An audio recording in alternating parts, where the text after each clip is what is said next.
Shabbat shalom. Contrary to how I feel right now, I understand this is not my bar mitzvah. But all kidding aside, I did want to bring up my bar mitzvah. My Torah portion was Bereshit, which tells the creation story. Bereshit bara Elohim et hashamayim ve'et haaretz. Even after my bar mitzvah, I had the opportunity to chant what I had learned every year at Simchat Torah, the holiday where we celebrated completing another year-long cycle of reading the Torah by unrolling the scroll into a large room-sized circle. Adults held the parchment up with their fingertips, and children sat on their heels in the middle while the rabbi traveled around the unrolled Torah, narrating each part of the saga in chronological order from beginning to end. My role on that evening started when the rabbi finished his summary. The custom was to chant the very end and the very beginning of the Torah to symbolically stitch one cycle to the next. Someone chanted the final words of Deuteronomy and passed the microphone to me, where I continued with the first words of Genesis.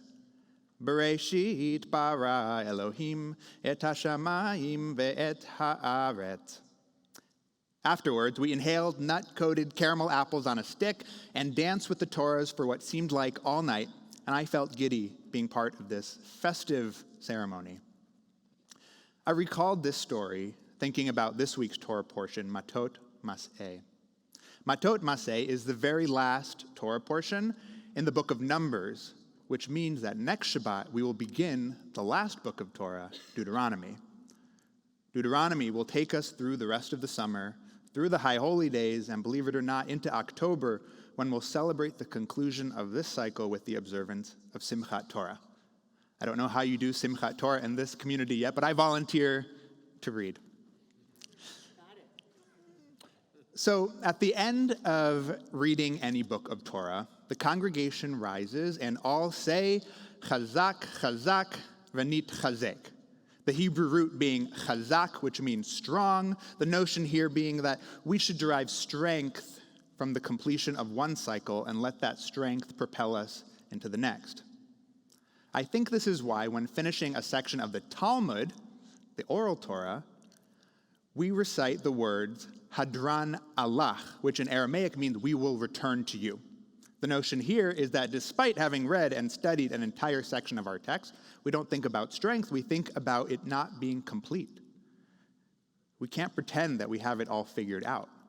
Hadran alach, our tradition teaches us to say, whatever we just finished, we haven't seen the last of it. So the two anchors of Jewish texts then, the written Torah and the oral Torah, the written Torah we say strength, and the oral Torah we say let's return. I told you chazak meant strong, but when I looked up the definition in Jastro's dictionary, I found that there's more to it. The proto-definition from languages that predated even Hebrew, chazak means to squeeze together.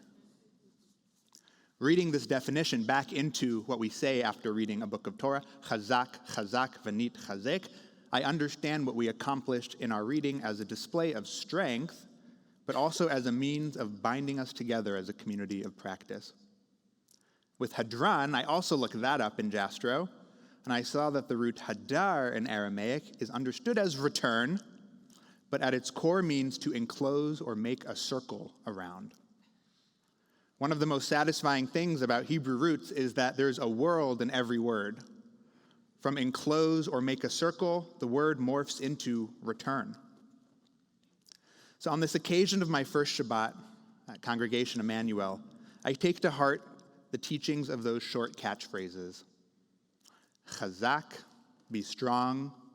Hadran, return. I arrived here feeling strong and compelled to live a life of Torah in this community, and it's in that spirit I offer you my first words of Torah. And I also honor the experiences that have shaped me, like standing in the circle for those years reading Bereshit. And I return to them for wisdom as I navigate Emanu-El and my new hometown of San Francisco. I'll finish by sharing just one thing from this week's Parsha. It deals with the aftermath of a grisly but victorious conquest by the Israelites. You can study the Parsha tomorrow in Torah study if you want those details, but for now, I want to end on the following note. After the fighting has concluded, the Israelites are instructed that on the seventh day, on Shabbat, in order to re-enter their camp in the wilderness, they must wash their clothes and cleanse themselves. Now, many of our youngest community members, and some of the older ones too, like Cantor Ariklak, are knowingly or unknowingly abiding by this verse right now up at camp. They put on their clean white clothes, they've showered away the week's dirt and muck, and entered into the palatial Sabbath to rest, to sing, and to enjoy.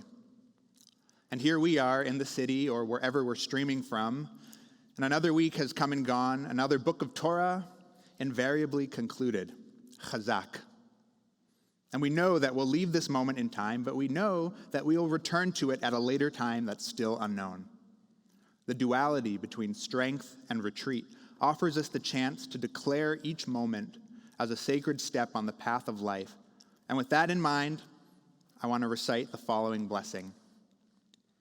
Blessed is Adonai, our God, ruler of the universe, who has kept us alive, sustained us, and brought us to this moment.